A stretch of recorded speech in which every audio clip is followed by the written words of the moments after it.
We're here at Bowl Expo, and we got a special guest, Bill, and I'll let you do it. Okay. We were there last night under the stars and the half moon right there on Virginia Street, and we watched probably the toughest night of bowling in the history of bowling. And we have three-time Women's U.S. Open champion Kelly Kulick. 2012. 2012, 2010, and 2003. Three. Yeah. You're not that old. No, well, we had a lapse where the Women's Open wasn't being held, so right. Blame them, not me. Or you would have had 4 or 5 by now. I hope so, yeah. You've been right up there with Petey. Yeah, I'm trying to catch him. Fantastic. It was congratulations. It was a great tournament. You bowled great the whole week. Yes, thank you very much. The stadium, the pattern was very similar to last year. I was able to play my A game all week long. It was proven on the lanes, and the equipment that was available to me allowed me to score very, very high, and just gave me the opportunity to get to the show and see what it was going to be like bowling in the sand. Yeah, because we were there when you shot the 299 during qualifying, and it was like a 500 pin lead after after all the match play, and we're hoping, we can't play favorites, but you're here, is that we didn't see another Lucy Sandlin back-to-back like that.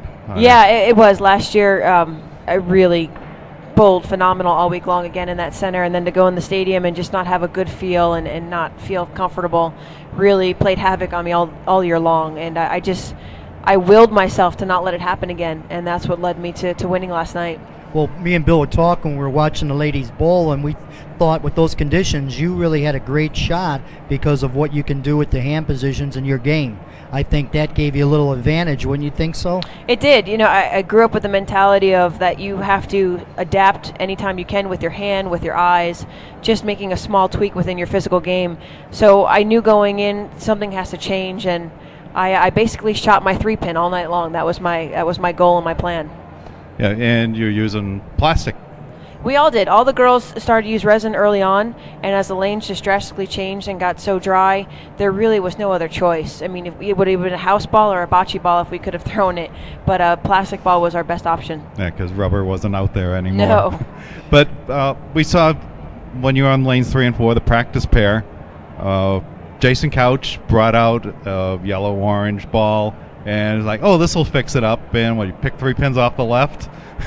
Not the solution then. Well, as the lanes changed, we really thought it played like an international short pattern, 30 feet.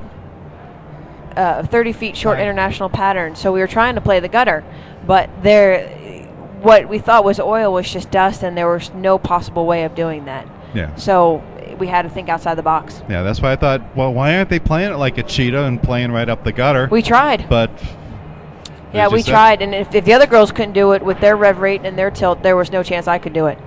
Yeah. So, but you found a way through. Probably the last tournament you'll ever win when you go 5-8, 10, yeah. 5-7. No, I knew there was definitely a chance for that happening. I thought someone was going to leave the 5-7, 10, and I was grateful it wasn't me. So the fact that I had 3 opens and 2 of them were little baby splits, that's okay for me. I struck when I needed to, and Missy bowled a great match. Yeah. It really could have went either way because she made quality shots and she just had some bad breaks herself. Yeah, back-to-back 8-10s, and then basically finds the shot in the 10th frame. Yeah, I will credit this. She started when she saw where I was playing. She kind of migrated into that area, and she has a little trick with her hand that allows her ball to actually tilt in the back. So there was a back thought in my head saying, "Uh-oh, this could be trouble." But I just kept telling myself after each frame, "Okay, 6 good shots, 4 good shots, 2 good shots, and whatever happened, happened." And I listened a lot to Jason Couch. When I 5-7 in the 9th frame, he goes, "Just get 1." I didn't even contemplate shooting the spare. I was like, "All right, I'm just going to get 1," because he knows better than I do. Yeah, because the count was critical at that point. Yes. Where once you got up in the 10th frame, you needed 9. Yeah. And to force her to strike out to tie, and since no one had a turkey the whole night, yeah, though, betting was good. Ken was ready to up the ante to $3 million for a 300 game. I said $10 million. I said if anyone shoots 300 on this, they deserve $10 million.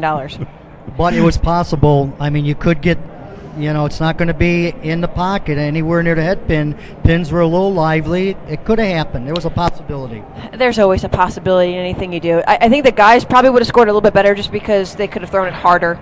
and scattered more pins. Sean Resch, I'm sure, Tommy Jones, Bill O'Neill, all those guys that throw it much more firmer than I do, they probably had a better chance of catching a turkey or a four-bagger. But they would have been lofting it a little bit further down the lane. Yeah, I wanted my legs underneath me. The approaches were a little slippery, and I was strong all night long through that game, and I didn't miss the pocket, and that's all I could ask for. Now, we had a little Pete Weber moment, and I thought that was a little disrespecting yourself, or really the tournament, with some of the stuff toward the end, people saying a little stuff when you're getting ready to bowl, and I really thought that was really out of place, and I felt really kind of embarrassed sitting in the stands when that happened. I honestly didn't read into it. I heard the noise and I stopped. I prepared my routine just like I would do any other time. And when I struck, I just kind of pointed my finger to acknowledge, like saying thank you. I didn't make any rude comment. There was no facial expression. There was no vulgar expression. It was just like, hey, thank you. You pointed a finger, not the a finger. Right. Not the finger.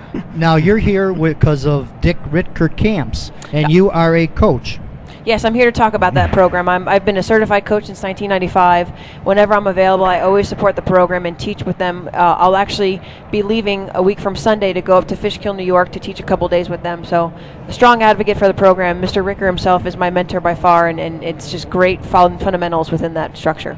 Now, have any of the programs changed within the Richter camps? 'Cause I know I have done them years and years ago, even before 95, but... I will say this, the first-time program is pretty much the same standard because it focuses so much on the fundamentals. Timing, push away, balance, approach, which any first-time bowler should really go through. The secondary program, the repeat program, we're constantly adapting it, just as I did last night, with the releases that the pros are coming with, the patterns that bowlers are seeing. Two-handed bowlers now are very popular, so we have to keep within the mainstream and adapt with what's going on around us.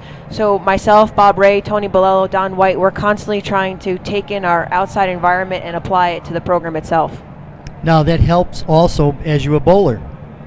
Yeah, I mean, this game, these kids that are coming up through the ranks now, these 15 and 16 and 20-year-olds, they're bowling, when I did in my 30s, that's what their game is tailored to. They're bowling much better now because the coaching is so much better. The technology with the lane conditions and the bowling balls available to the kids are much better than they were 20 years ago. So the skill level is coming out as much greater early on than it is now. And now you'd be ready to head out to the men's tour. And does the $40,000 make it a little easier to go out there, or winning the title going to make it a little bit harder? Money always makes things easier, but to me, the title was the most important thing. This past year on the PBA Tour, I was not successful at all. I had a lot of difficulty just trying to feel comfortable, not within my physical game, but with what I was seeing on the lane. And I have to, each year I come back trying to be smarter, changing the ball technology, changing the drillings, trying to find something that allows me to play my A game longer and not trying to be more like the men, because for a girl I throw it like a guy, but against the guys I throw it like a girl. So I have to, again, come back with a better game plan for this coming season. You weren't the only one on the regular tour that had problems this past season. Usually when you have so many tournaments in one house, if you don't line up for whatever reason, they don't score. Yeah, the World Series of Bowling definitely, if you have a great week, it's wonderful, like Sean Rash did this past season. Mm-hmm. If you have a bad week, then it's half your season in 1 week. It's really, it can play a vital role or a really detrimental role in what you're doing to make a living.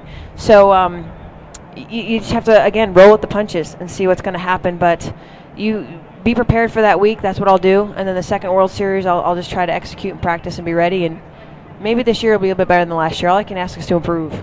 And what were you using? What kind of equipment? When? I'm sorry, at the tournament, the women. The Open. The Open?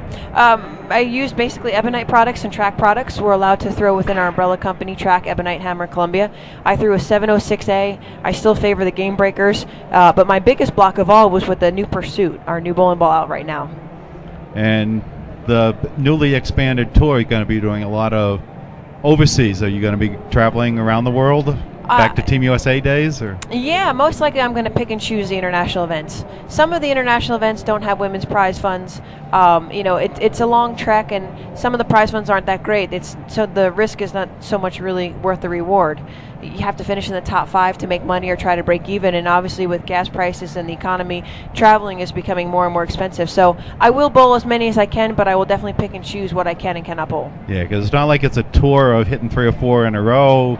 like Kuala Lumpur, then Europe, and then it's all Abu Dhabi, and then it's like all over the place. Yeah, with 2 days to travel. Most of the players really try to put on clinics. They try to find some work on the side, and if I can do that as well, then I will travel more often. So you can do some Ritger camps while you're there.